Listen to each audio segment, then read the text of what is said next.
MBBS ও BDS ছাড়া কাউকে doctor পদবি ব্যবহার করতে না দেওয়া সহ ৫ দফা দাবিতে দেশের বিভিন্ন মেডিকেল কলেজ হাসপাতালে কর্মবিরতি পালন করছেন ইন্টার্ন চিকিৎসকরা। সকাল থেকে কুমিল্লা মেডিকেল কলেজ হাসপাতালের সব গেট বন্ধ করে বিক্ষোভ শুরু করেন আন্দোলনকারীরা।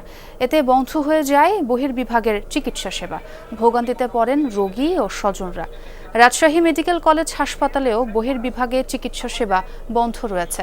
এছাড়া চট্টগ্রাম, সিলেট সহ বিভিন্ন মেডিকেল কলেজ হাসপাতালে কর্মবিরতি পালন করছেন ইন্টার্ন চিকিৎসকরা। সংশ্লিষ্ট কর্তৃপক্ষের দাবি, এতে চিকিৎসা সেবায় খুব একটা প্রভাব পড়ছে না।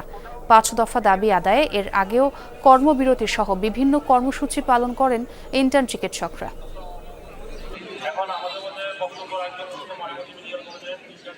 যৌক্তিক আন্দোলন বাদে কোনো দাবি বর্তমান সরকার মানতে চাচ্ছে না। এর পরিপ্রেক্ষিতে আমরা আজকে আন্দোলন করছি কমপ্লিট শাটডাউন। আমাদের ঊর্ধ্বতন কর্তৃপক্ষ, আমাদের সরকার যাতে চিন্তা করে এদের আদৌ কোনো প্রয়োজন আছে কিনা, অন্য কোনো বিতর্কে যাওয়া দরকার নেই। আমরা চিকিৎসা নিতে আসছি, এখন তো ঢুকতে পারতেছি না, কাউন্টার বন্ধ। এখন ওনারা আমাদেরকে জিম্মি করে তারপর ওনারা আন্দোলন করতেছে। ওনারা আন্দোলন করে করুক, কিন্তু আমাদেরকে তো সেবা দিবি। এই রমজানে নিজের পাশাপাশি আপনার ঘর এবং টয়লেটকে রাখুন পরিষ্কার এবং জীবাণুমুক্ত। নতুন বেস্ট এভার হারপিক এখন 5 মিনিটেই পরিষ্কার। এ বিষয়ে আরও জানবো, আমার সহকর্মী যুক্ত হচ্ছেন তারেক মাহমুদ আছেন সেখানে। তারেক, রাজশাহী মেডিকেল কলেজ হাসপাতালে তো আমরা দেখছিলাম যে তারা কর্মবিরতি পালন করছেন। এখন সেখানে কি দেখছেন অবস্থা, এবং তারা আরও কি কর্মসূচির কথা বলেছেন জানাবেন।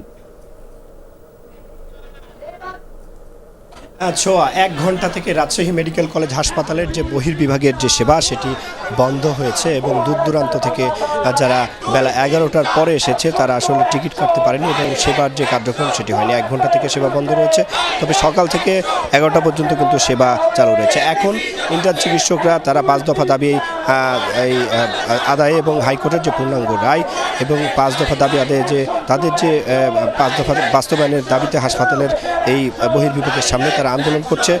আন্দোলনকারীরা রয়েছে, আমরা একটু কথা বলবো। আপনারা কি কারণে আন্দোলন করছেন? বহির্বিভাগের সেবা আসলে কখন বন্ধ হয়েছে, কেন বন্ধ হয়েছে একটু বলবেন।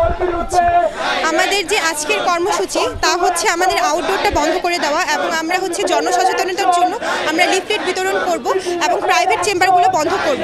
এটার কারণ কি? এটার কারণ হচ্ছে আমাদের যে 2013 সাল থেকে ম্যাটসদেরকে, যারা হচ্ছে মেডিকেল অ্যাসিস্ট্যান্ট হিসেবে যাদের নিয়োগ দেওয়া হয়েছিল, তারা 2013 সালে হাইকোর্টে রিট করে যেন তাদেরকে ডাক্তার নাম ব্যবহার করার অধিকারটা দেওয়া হয়। এবং আপনারা ইতিমধ্যে জানেন 90তম বারের মতো হাইকোর্ট এই রায়টা পিছিয়েছে এবং 19 ফেব্রুয়ারি তারিখে হাইকোর্ট 91তম বারের মতো রায়টা পিছিয়ে আমাদের এই চিকিৎসা ব্যবস্থাকে নাট্যমঞ্চের রঙ্গশালায় পরিণত করেছে। এরই প্রতিবাদ স্বরূপ আমরা আজকে এসেছি, কারণ আমাদেরকে হাইকোর্ট আশা দিয়েছে আগামী 12 মার্চ মানে আগামী কালকে আমাদেরকে একটা রায় দেওয়া হবে, এবং আমরা আশা করছি যে এই রায়টা যেন ডাক্তারদের পক্ষেই যায়। কারণ আমাদের প্রাইভেট সেবা বন্ধ নাকি বন্ধ করবেন আপনারা আজকে বলছিলেন? জি, আমরা হচ্ছে প্রাইভেট চেম্বারগুলোতে যাব, স্যারদের সাথে কথা বলবো, এবং ওনারা যেন এই রায়টা আসা পর্যন্ত ওনাদের প্রাইভেট চেম্বারগুলো কিছুক্ষণ স্থগিত রাখে, এটা আমরা চেষ্টা করব।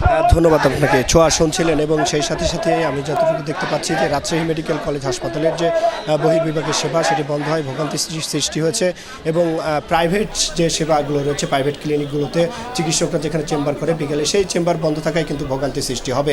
ছোঁয়া, ধন্যবাদ তারেক আপনাকে।